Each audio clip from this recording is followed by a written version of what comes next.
Shalom, salam sejahtera bagi kita semua Bapak Ibu yang dikasih Tuhan. Salam sehat, salam kebaikan, dan mari kita senantiasa menjaga protokol kesehatan. Bapak Ibu yang Tuhan kasihi, pada saat ini kita akan mendengarkan firman Tuhan, namun kita terlebih dahulu bersatu dalam doa. Kita berdoa. Damai sejahtera Allah yang melampaui segala akal akan memelihara hati dan pikiranmu dalam Kristus Yesus. Amin. Bapak Ibu, kebenaran firman Tuhan yang akan menyapa kita pada saat ini yang tertulis dalam kitab Kejadian pasal 15 ayat pertama sampai dengan ayat ke-6. Demikian firman Tuhan. Kemudian datanglah firman Tuhan kepada Abram dalam suatu penglihatan. Janganlah takut Abram, akulah perisaimu, upahmu akan sangat besar. Abram menjawab, ya Tuhan Allah, apakah yang akan engkau berikan kepadaku, karena aku akan meninggal dengan tidak mempunyai anak, dan yang akan mewarisi rumahku ialah Eliezer orang Damsyik itu. Lalu kata Abram, engkau tidak memberikan kepadaku keturunan, sehingga seorang hambaku nanti menjadi ahli warisku. Tetapi datanglah firman Tuhan kepadanya demikian, orang ini tidak akan menjadi ahli warismu, melainkan anak kandungmu, dialah yang akan menjadi ahli warismu.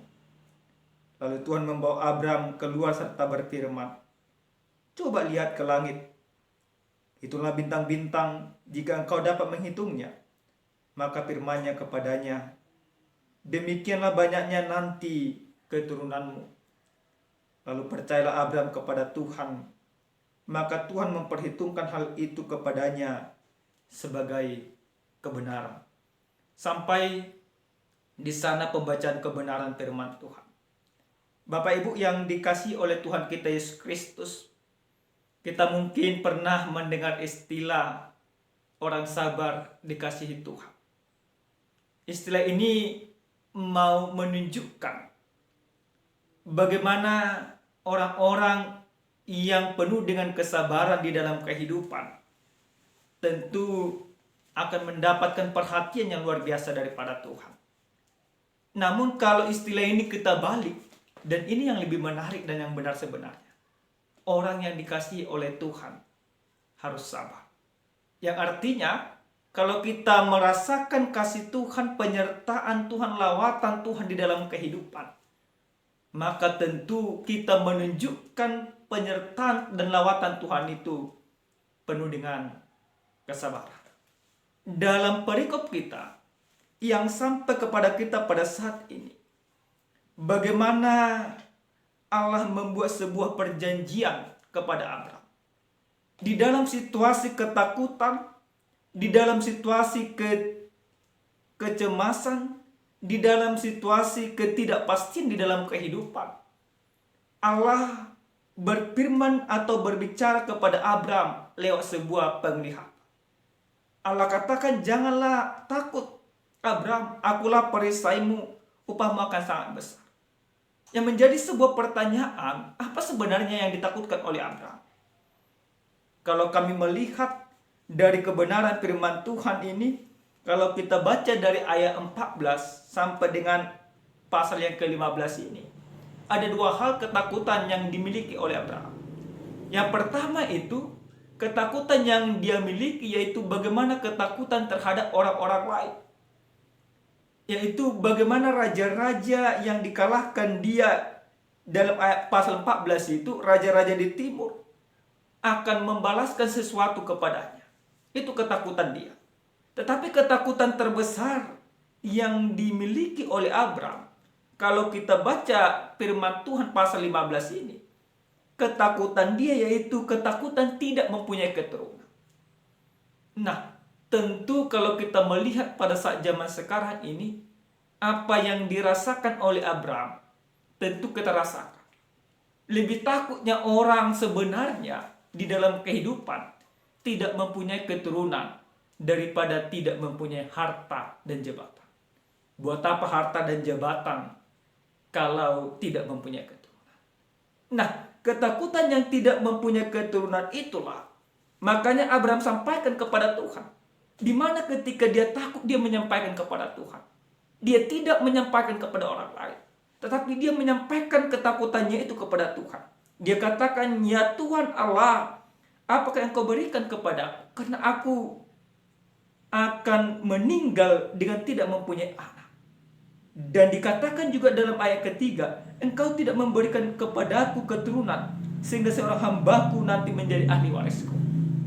Nah, ini ketakutan yang disampaikan oleh Abraham pada saat itu. Namun Allah tahu apa yang dibutuhkan oleh Abraham untuk menjawab sebuah ketakutan yang di dalam dirinya itu. Apa yang Allah sampaikan kepada Abraham? Dalam ayat yang kelima, Allah menyampaikan sebuah keyakinan, sebuah janji yang pasti Allah tepati kepada Abraham. Allah katakan, "Coba lihat ke langit, hitunglah bintang-bintang. Jika kau dapat menghitungnya, maka firman-Nya kepadanya, demikianlah banyaknya nanti keturunan." Nah, Bapak Ibu yang dikasih oleh Tuhan kita Yesus Kristus, setelah 10 tahun Abraham meninggalkan tanah kelahirannya, tanah Ur, Allah berjanji ketika Abraham meninggalkan tanah itu. Allah katakan dalam pasal yang ke-12, "Aku akan menjadikan engkau menjadi bangsa yang besar." Bagaimana mungkin menjadi sebuah bangsa yang besar kalau tidak mempunyai keturunan? Nah, di pasal ke-15 ini, kepastian itu semakin Tuhan pastikan lewat memberikan sebuah janji bahwa Abraham akan mempunyai keturunan seperti bintang di langit. Yang artinya demikianlah banyaknya keturunan dia. Demikianlah Allah berikan segala sesuatu yang akan dimiliki oleh Abraham. Dan dalam ayat yang ke-6, Abraham percaya. Oleh karena kepercayaannya kepada janji Allah, maka Allah memperhitungkan itu menjadi sebuah kebenaran. Oleh karena imannya kepada Allah. Nah, Bapak Ibu yang dikasih oleh Tuhan kita Yesus Kristus, sesuai dengan tema kita, dikatakan berserah kepada rencana Tuhan. Bagaimana kita melihat nas ini sesuai dengan tema kita? Bagaimana orang yang berserah kepada rencana Tuhan? Yang pertama, lihat firman ini, kita mau diajak, kita mau diingatkan, orang yang berserah kepada rencana Tuhan berarti percaya akan janji Allah. Nah, Bapak Ibu yang Tuhan kasihi, mungkin kita banyak mengalami seperti yang dialami oleh Abraham. Tidak mempunyai keturunan sudah puluhan tahun. Bahkan setelah Allah membuat janji mulai dari Abraham keluar dari tanah Ur, 25 tahun kemudian baru Allah memberikan sebuah janjinya, menggenapi janjinya kepada Abraham. Nah, yang terpenting sekarang bagi kita Bapak Ibu yang Tuhan kasih, saya tidak tahu kita mempunyai masalah apa, persoalan apa. Mungkin saja kita tidak mempunyai keturunan hingga pada saat ini, atau tidak mempunyai pekerjaan atau apapun itu. Tetapi lewat firman ini kami mau mengingatkan kita, orang yang tidak mempunyai keturunan hendaklah mempunyai keturunan. Lewat firman ini kita mau diingatkan bagaimana Allah pasti menggenapi janjinya kepada kita. Maka kita harus percaya akan janji Allah. Janji Allah apa? Janji Allah pasti. Kalau Tuhan katakan berkati, maka diberkati. Lalu kita akan bertanya, "Pak Pendeta, bagaimana mungkin aku mempunyai keturunan? Bagaimana mungkin Allah mau menepati janjinya hingga pada saat ini aku sudah tidak punya keturunan?" Bapak Ibu yang Tuhan kasihi, jika janji keturunan tidak engkau miliki di dalam kehidupanmu, tetapi yakinlah janji yang daripada itu akan Tuhan nyatakan. Yaitu apa? Janji penyertaan Tuhan. Bukan berarti kalau kita tidak mempunyai keturunan hingga pada saat ini, lalu kita berpikir bahwa kita tidak diberkati oleh Tuhan. Berkat Tuhan itu seperti bintang di langit. Tinggal kita meminta, tinggal kita melihat, tinggal kita mau menikmati mana yang akan Tuhan berikan kepada kita. Ada orang memang Tuhan berikan janji untuk mempunyai keturunan. Ada orang memang tidak punya keturunan, tetapi ada berkat-berkat tersendiri yang akan Tuhan berikan kepadanya.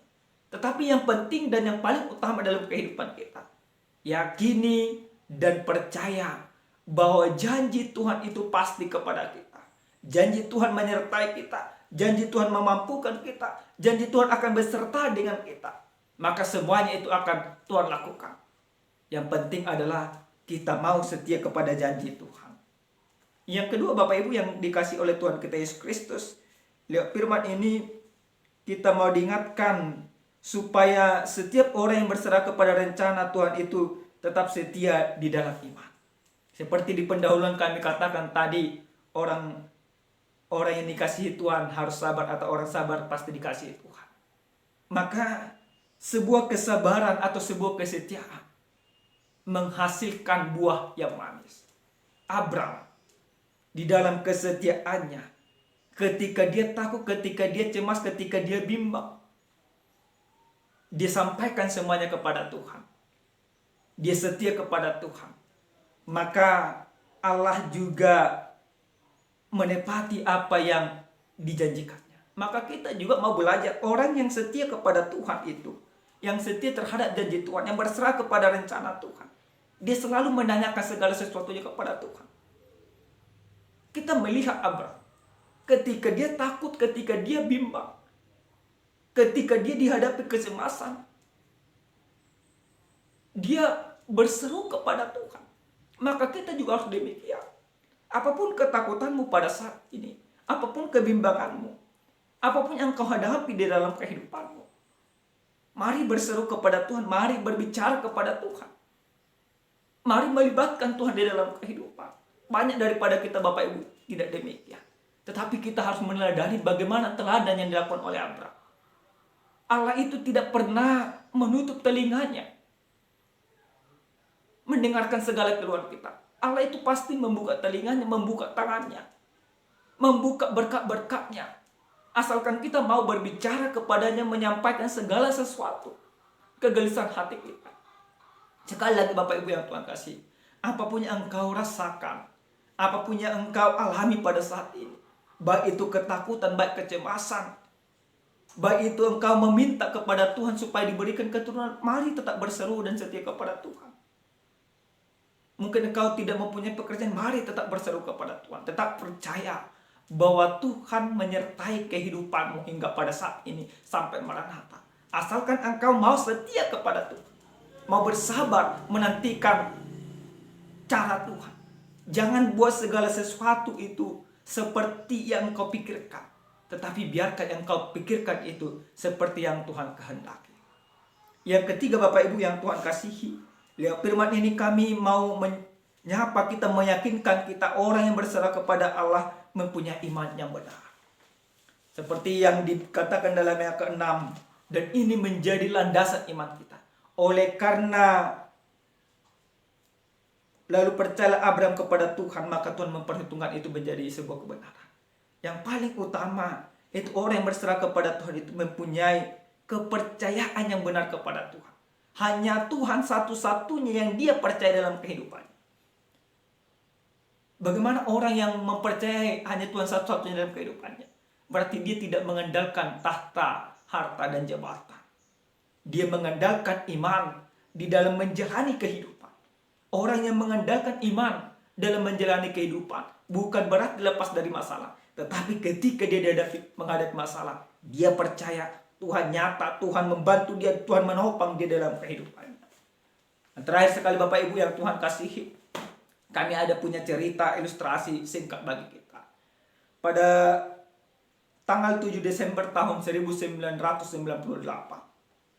terjadi gempa bumi di daerah Armenia Utara yang kekuatannya 6,8 skala Richter. Pada saat itu gedung-gedung ambruk, termasuk sekolah-sekolah. Maka ada seorang bapak. Dia berlari menuju gedung-gedung itu. Sesampai di hadapan sekolah tempat anaknya menuntut ilmu, dia pertama sekali termenung. Dia menangis, dia meratap. Maka pada saat itu, apa yang dilakukan oleh bapak tersebut? Yang dilakukan oleh bapak tersebut, Dia teringat akan kata-katanya kepada anaknya. Anakku, apapun yang terjadi, Bapak akan bersamamu. Sambil menangis, bapak tersebut mengangkat satu demi satu batu yang beruntuhan beserta papan-papan. Namun ada suara-suara sumpah yang mengatakan tidak perlu lagi, sudah mustahil, tidak mungkin lagi ada yang selamat. Tapi apa yang dikatakan bapak itu? Engkau hanya bisa berbicara atau membantuku langsung. Maka beberapa orang ikut akhirnya membantu bapak tersebut. 1 jam, 2 jam tidak ada hasil. 3 jam juga tidak ada hasil. Sampai 18 jam tidak ada hasil. Banyak orang sudah berputus asa. Namun bapak ini terus semangat mengangkat batu demi batu. Walaupun tenaganya sudah hampir habis. Sampai dia yakin bahwa itu adalah ruangan anaknya. Dia angkat papan. Lalu dia mendengar ada suara dari bawah reruntuhan. Dia memanggil nama anaknya, Armando. Lalu dari bawah ada sambutan, Papa. Tenaganya sudah hampir habis. Yang sudah hampir sirna. Harapan yang sudah seakan-akan tidak ada lagi. Menjadi ada. Semangat dia kuat lagi. Dan orang-orang yang mendengar suara itu juga akhirnya membantu mengangkatin reruntuhan itu. Sampai akhirnya apa yang terjadi Bapak Ibu? Sampai akhirnya ditemukan anak-anak di dalam ruangan itu, tempat anak bapak ini sekolah, teman-teman dari Armando, 14 orang selamat. Ketika mereka selamat, apa yang dikatakan Armando? Yang dikatakan Armando, lihat, aku sudah bilang bahwa papaku pasti datang untuk menyelamatkan kita. Nah, apa yang boleh kita lihat dari kebenaran ilustrasi ini? Dari ilustrasi ini, memang ini fakta. Tetapi bagaimana sih orang bapak yang mengasihi anaknya? Ketika dia berjanji kepada anaknya, maka dia tepati. Bukankah demikian yang dikatakan oleh Tuhan Yesus Kristus? Sedangkan kamu orang-orang jahat tahu berbuat yang baik kepada anakmu. Lebih daripada itu Bapakku yang di sorga. Maka kita harus belajar Bapak Ibu yang Tuhan kasihi. Tuhan yang kita sembah, yang kita percayai, senantiasa memberikan yang terbaik kepada kita. Yang terpenting bagi kita adalah mari kita berserah, senantiasa ikut rencana Tuhan. Jangan pernah paksakan rencana yang harus diikuti oleh Tuhan. Tetapi biarkan rencana Tuhan yang nyata dalam kehidupan. Yakinlah janji Tuhan itu ya dan amin. Amin. Tuhan beserta kita berdoa. Terima kasih ya Tuhan kami buat segala kebaikan, buat segala sapaan firman Tuhan. Kami percaya bahwa janji Tuhan yang Tuhan janjikan kepada kami pasti Tuhan genapi. Kami percaya dengan semua janji-Mu ya Bapak. Ajar kami supaya kami lebih mengerti akan janji-janji Tuhan yang Tuhan nyatakan kepada kami. Ajar kami juga senantiasa untuk berserah kepadanya kepada Tuhan. Terima kasih Bapak, berkati kami. Berkati setiap orang yang mendengarkan firman ini. Berkati mereka dalam kehidupan. Bagi orang yang belum mempunyai keturunan, hamba berdoa, Engkau berikan keturunan kepada mereka. Bagi keluarga yang belum mendapatkan rumah, yang belum mendapatkan pekerjaan, hamba berdoa. Yakinkan mereka untuk senantiasa setia kepada Tuhan. Yakinkan mereka untuk senantiasa sungguh-sungguh kepada Tuhan. Apapun pergumulan setiap orang yang mendengarkan firman-Mu ini, hamba berdoa, Engkau memberkati mereka, Engkau menguatkan mereka, sehingga mereka mampu menghadapi setiap pergumulan. Terima kasih Bapak, dalam nama Yesus kami berdoa. Amin. Shalom, salam sehat, Tuhan memberkati kita.